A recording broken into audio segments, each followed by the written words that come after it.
نحمدہ و نصلی علی رسول الکریم اما بعد اعوذ باللہ من الشیطان الرجیم بسم اللہ الرحمن الرحیم ام حسب الذین فی قلوبہم مرض ان لن یخرج اللہ اذقانہم ولو نشاء لاریناکہم ولعرفتہم بسیماہم ولتعرفنہم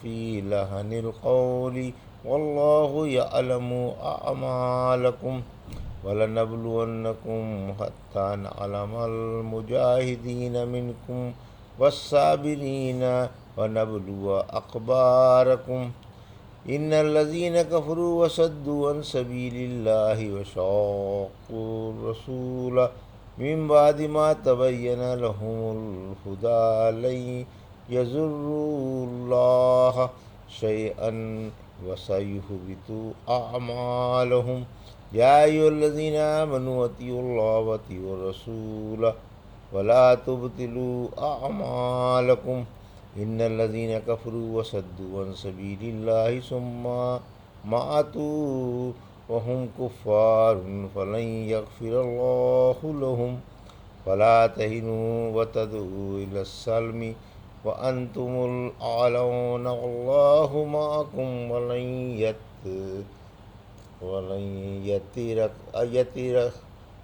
یترکم اعمالکم انما الحیاۃ الدنیا لعب ولہو ان تؤمنوا وتتقوا یؤتکم اجورکم ولا یسألکم اموالکم ان یسألکموہا ویحفکم تبخلوا ویخرج اضغانکم أنتم هؤلاء تدعون لتنفقوا في سبيل الله فمنكم من يبخل ومن يبخل فإنما يبخل عن نفسه والله الغني وأنتم الفقراء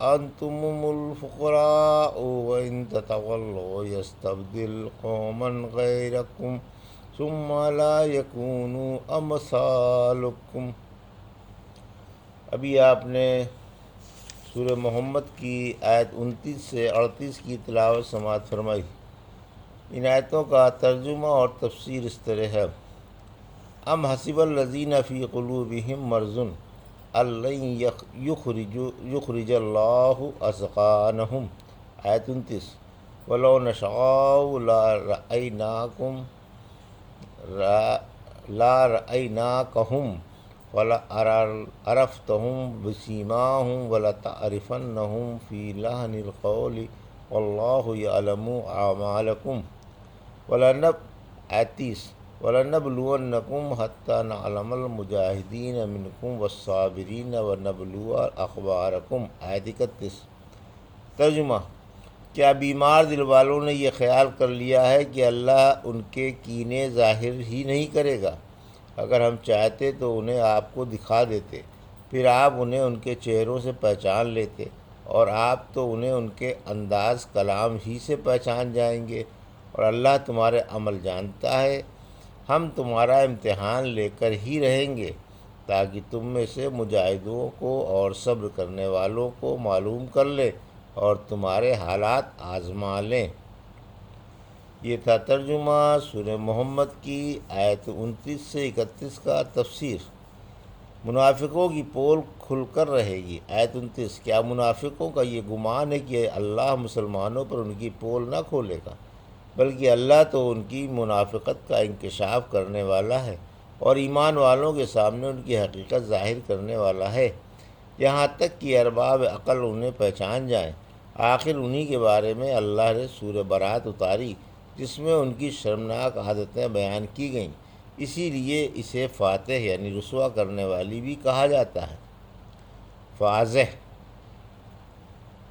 یعنی کینہ، حسد، بغض اور اسلام و اہل اسلام سے کدورت و عداوت، اور ان سے بھی جو اسلام کی اعانت کرتے ہیں اور ان کی نشر و اشاعت میں لگے رہتے ہیں۔ آیت 30۔ آپ کو منافقوں کی صورتیں نہیں دکھائی گئیں، یعنی اے محبوب نبی صلی اللہ علیہ وسلم اگر ہم چاہیں تو ان منافقوں کی صورتیں بھی آپ کو دکھا دیں، اور آپ انہیں دیکھتے ہی پہچان جائیں، لیکن اللہ نے ایسا نہیں کیا، کیونکہ اس نے دنیا میں اپنی مخلوق پر پردہ ڈال رکھا ہے۔ اسلامی احکام ظاہر پر لگتے ہیں، باطن کا علم اللہ ہی کو ہے۔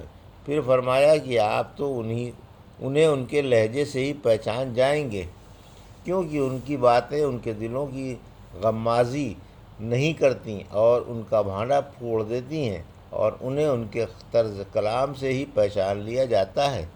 عثمان رضی اللہ عنہ کہتے ہیں کہ اللہ انسان کا راز اس کے چہرے پر ظاہر فرما دیتا ہے، اور اس کی زبان سے غیر شعوری طور پر ایسی باتیں نکل جاتی ہیں جن سے بھانڈا پھوٹ جاتا ہے۔ آیت 31، احکام شریعت پر عمل کرنے سے انسان ممتاز ہو جاتا ہے، یعنی ہم تمہیں احکام و ممانتوں سے آزمائیں گے کہ تم کتنے پانی میں ہو، کون کون مجاہد ہے، کون کون صبر گزار اور محنت پسند ہے۔ ہر مسلمان کو خوب معلوم ہے کہ اللہ علام الغیوب ہے، اسے وقوع سے پہلے ہی ہر شخص کی حالتیں، اس کے عمل اور اس کی تغیرات معلوم ہیں۔ تو پھر یہ مطلب ہے کہ دنیا جان جائے اور مسلمانوں کو معلوم ہو جائے کہ کون ان کا رفیق و مخلص ہے اور کون در پردہ دشمن و منافق۔ اس لیے عباس رضی اللہ تعالیٰ عنہ نے لنعلم کا ترجمہ لنریا، تاکہ ہم دکھا دیں سے کرتے ہیں۔ ان الذین کفروا وصدوا عن سبیل اللہ وشاقوا الرسول من بعد ما تبین لهم الہدی لن یضروا اللہ شیئا وسیحبط اعمالهم۔ آیت 32، یا ایھا الذین آمنوا اطیعوا اللہ واطیعوا الرسول ولا تبطلوا اعمالکم۔ آیت 33، ان الذین کفروا وصدوا عن سبیل اللہ ثم ماتوا وهم کفار وَلَن يَغْفِرَ اللَّهُ لَهُمْ۔ آیت 34، فَلَا تَهِنُوا وَتَدْعُوا إِلَى السَّلْمِ وَأَنْتُمُ الْأَعْلَوْنَ وَاللَّهُ مَعَكُمْ وَلَن يَتِرَكُمْ أَعْمَالَكُمْ۔ آیت 35، ترجمہ، جو کافر ہوئے انہوں نے لوگوں کو اللہ کی راہ سے روکا اور رسول کی مخالفت کی، جب کہ ان کے سامنے ہدایت ظاہر ہو چکی تھی۔ وہ یقیناً اللہ کا کچھ نہیں بگاڑ سکیں گے، اور اللہ ان کے عمل غارت کر دے گا۔ اے ایمان والو، اللہ کی اطاعت کرو اور رسول صلی اللہ علیہ وسلم کی بات مانو اور اپنے عمل ضائع نہ کرو۔ جو کافر ہیں اور لوگوں کو اللہ کی راہ سے روک رہے ہیں پھر کفر پر ہی مر گئے، اللہ انہیں کبھی نہیں بخشے گا۔ اسی لیے نہ سست بنو اور نہ صلح کی درخواست کرو، تم ہی غالب و بلند ہو اور تمہارے ساتھ، اور اللہ تمہارے ساتھ ہے، وہ ہرگز تمہارے عمل ضائع نہ فرمائے گا۔ یہ تھا ترجمہ آیت 32 سے 35 کا۔ تفسیر، ارتداد و کفر کی نحوست، یعنی کافر جو لوگوں کو اللہ کی راہ سے روکنے والے، رسول کی مخالفت کرنے والے اور ہدایت آ جانے کے بعد ایمان سے پھر جانے والے ہیں، اللہ کا کیا بگاڑ لیں گے؟ یہ تو خود اپنے پاؤں پر کلہاڑی مار رہے ہیں، کچھ اپنا ہی کھو رہے ہیں۔ یہ قیامت کے دن دیوالی اور خالی ہاتھ ہوں گے، اللہ ان کے عمل غارت کر دے گا۔ ارتداد سے پہلے کے نیک عمل مرتد ہونے کی وجہ سے برباد کر دیے جائیں گے، اور انہیں ان کے عملوں کا مچھر کے پر کے برابر بھی ثواب نہیں ملے گا۔ جس طرح نیکیاں برائیوں کو مٹا دیتی ہیں، اسی طرح ارتداد و کفر نیکیوں کو مٹا دیتا ہے۔ ابو العالیہ رحمۃ اللہ علیہ صحابہ کرام کا خیال تھا کہ لا الہ الا اللہ کے ساتھ کوئی گناہ نقصان دہ نہیں، جس طرح شرک کے ساتھ کوئی نیک عمل مفید نہیں۔ اس پر یہ آیت اتری۔ پھر صحابہ ڈرنے لگے کہ کہیں گناہ نیکیوں کو کھا نہ جائیں۔ ابن عمر رضی اللہ عنہ، ہمارا یہ خیال تھا کہ ہر نیکی مقبول ہے، یہاں تک کہ یہ آیت اتری۔ ہم نے سوچا وہ کون سے گناہ ہیں جو ہماری نیکیوں کو برباد کر دیں گے؟ پھر ہم نے یہ رائے قائم کی کہ ایسے بڑے بڑے گناہ ہیں جو جہنم کو واجب کرنے والے ہیں اور بے حیائیوں کے کام ہیں۔ اس پر سورہ نساء کی آیت 48 اتری۔ پھر جب یہ آیت اتر آئی تو ہم اس کے بارے میں کچھ کہنے سے رک گئے۔ ہم کبائر و خواہش کے ارتکاب کرنے والے پر ڈرتے رہتے تھے اور ان سے بچنے والوں کے بارے میں امیدوار رہتے تھے۔ آیت 33، اطاعت رسول صلی اللہ علیہ وسلم کا حکم، یعنی اللہ کی اور اس کے رسول صلی اللہ علیہ وسلم کی پیروی کرو، جس سے تم کو دنیا اور آخرت کی سعادت نصیب ہو اور ارتداد سے باز آ جاؤ، جس سے نیک عمل غارت ہو جاتے ہیں۔ اس لیے فرمایا کہ اپنے عمل بیکار نہ کرو، یعنی مرتد ہو کر انہیں ضائع نہ کرو۔ آیت 34، یعنی کفر کرنے والے اور لوگوں کو اللہ کی راہ سے روکنے والے اگر حالت کفر پر ہی مر گئے تو ان کی بخشش نہیں ہوگی۔ اللہ شرک کو نہیں بخشے گا، باقی اور گناہوں کو اگر چاہے تو بخش دے۔ آیت 35، اگر مسلمانوں کی اکثریت ہے تو صلح نہ کریں، یعنی مسلمانوں دشمن کے مقابلے پر سستی کا اظہار نہ کرو، کمزور نہ بنو، صلح کے خواستگار نہ بنو، ان سے دبو نہیں بلکہ ان پر غالب آ کر رہو۔ اگر قوت و تعداد میں تم ان سے بڑھے ہوئے ہو اور اگر کافر بڑھے ہوئے ہوں اور امام و خلیفہ صلح ہی میں مصلحت دیکھے تو صلح کر سکتا، جیسا کہ نبی صلی اللہ علیہ وسلم نے قریشی مشرکوں سے صلح کر لی تھی جب انہوں نے آپ کو مکے سے روک دیا تھا اور آپ کو صلح کی دعوت دی تھی۔ آپ نے 10 سال کے لیے صلح کر لی تھی، جس کا نام صلح حدیبیہ ہے۔ پھر فرمایا کہ اللہ تمہارے ساتھ ہے، اس میں مسلمانوں کو فتح و ظفر کی اور غیبی امداد کی بشارت ہے۔ پھر فرمایا اللہ تمہارے عمل برباد نہیں کرے گا، یعنی تمہارے نیک عملوں کا پورا پورا ثواب ملے گا۔ انما الحیات الدنیا لعب و لہو وان تؤمنوا وتتقوا یؤتکم اجورکم ولا یسألکم اموالکم۔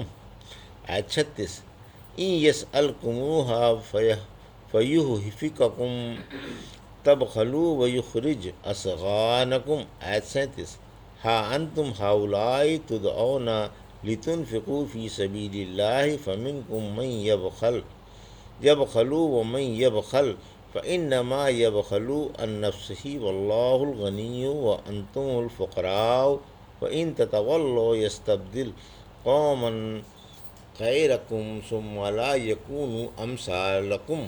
آیت 38، ترجمہ، دنیوی زندگی تو صرف کھیل تماشا ہے، اگر تم ایمان لاؤ اور تقوی اختیار کرو تو اللہ تمہیں تمہارے عملوں کا ثواب دے گا۔ وہ تم سے تمہارے مال نہیں مانگتا، اگر وہ تم سے تمہارے مال زور دے کر مانگے تو تم کنجوسی کا اظہار کرو جو تمہارے کینے ظاہر کر دے۔ دیکھو تم وہ ہو کہ تمہیں اللہ کی راہ میں خرچ کرنے کی دعوت دی جاتی ہے، پھر تم میں سے بعض کنجوسی کرنے لگتا ہے، اور جو شخص کنجوسی کرتا ہے وہ در حقیقت اپنی جان سے کنجوسی کرتا ہے۔ اللہ مالدار ہے اور تم محتاج ہو، اور اگر تم پھر جاؤ گے تو وہ تمہارے بدلے میں دوسرے لوگوں کو لے آئے گا، پھر وہ تم جیسے نہ ہوں گے۔ یہ تھا ترجمہ آیت 36 سے 38 کا تفسیر۔ دنیا حقیر و ہچ ہے۔ اللہ دنیا کی حقارت و ناپائیداری بیان فرما رہا ہے، یعنی دنیوی زندگی کی محض ایک کھیل تماشا ہے، یعنی اس کا انجام کھیل کود جیسا ہے جس میں نہ تو عزت و عظمت ہے اور نہ پائیداری۔ جیسے بچوں نے مٹی کا گروندا بنا لیا اور کھیلنے لگے، پھر جب کھیل سے اکتا گئے تو اسے بگاڑ دیا۔ لیکن وہ دنیا جس سے اللہ کی رضا تلاش کی جائے وہ بڑی عظمت والی ہے، کیونکہ اس کا نتیجہ آخرت میں ظاہر ہوگا جو پاکیزہ اور عظیم ہوگا۔ اسی لیے فرمایا کہ اگر تم اللہ پر ایمان لا کر گناہوں سے بچتے رہو اور پارسا بن کر زندگی گزارنے لگو تو تمہاری نیکیوں کا قیامت کے دن تمہیں پورا پورا بدلہ دیا جائے گا۔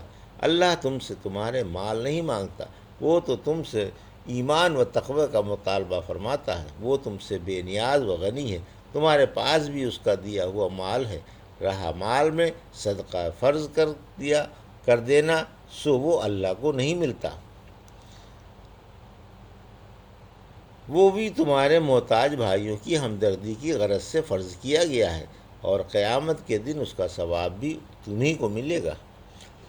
آیت 37، اللہ مال نہیں مانگتا، یعنی اگر اللہ تم سے تمہارے مال کا مطالبہ کرتا اور تمہیں اللہ کی راہ میں مال خرچ کرنے پر مجبور کرتا تو تم بخیلی پر اتر آتے، جس سے تمہارے دلوں میں کینے ظاہر ہو جاتے۔ آیت 38، کنجوسی کا بیان۔ اس آیت میں کنجوسی کا بیان ہے کہ تم وہ ہو کہ جب تمہیں اللہ کی راہ میں مال خرچ کرنے کی دعوت دی جاتی ہے تو بعض لوگ بخل کرنے اور سکڑنے لگتے ہیں۔ در حقیقت یہ ان کی نادانی ہے کہ اپنی جانوں سے کنجوسی کر رہے ہیں۔ اس کنجوسی نے ایک تو ان کا اجر گھٹا دیا، دوسرے اس کا بوال انہی پر پڑے گا۔ اللہ کا کیا بگڑے گا، وہ تو سب سے بے نیاز ہے اور ہر وقت ساری مخلوق اس کی محتاج رہتی ہے۔ اسی لیے فرمایا کہ تم اپنی ذات کے اعتبار سے اسی کے محتاج اور اسی کے در کے بھکاری ہو۔ غنی اللہ کا اور احتیاج مخلوق کا لازمی وصف ہے، نہ اللہ سے غنا الگ ہو اور نہ مخلوق سے احتیاج۔ پھر فرمایا کہ اگر تم نے اس کی تابعداری نہیں کی، منہ موڑ لیا اور اس کے احکام پس پشت ڈال دیے، تو وہ تمہاری جگہ ایک اور قوم لے آئے گا جو تم جیسی نافرمان و سرکش نہ ہوگی۔ وہ اللہ کی بات سنیں گے، اسے جانیں گے اور اس پر عمل کریں گے۔ الحمدللہ سورہ محمد کی تفسیر مکمل ہوئی۔ اللہ قبول فرمائے، آمین۔ یہ تھا سورہ محمد کی آیت 29 سے 38 کا ترجمہ اور تفسیر جو بھی آپ نے سماعت فرمائی۔ بارک اللہ لی و لکم فی القرآن الکریم و نفعنا وإیاکم بآیات الذکر الحکیم۔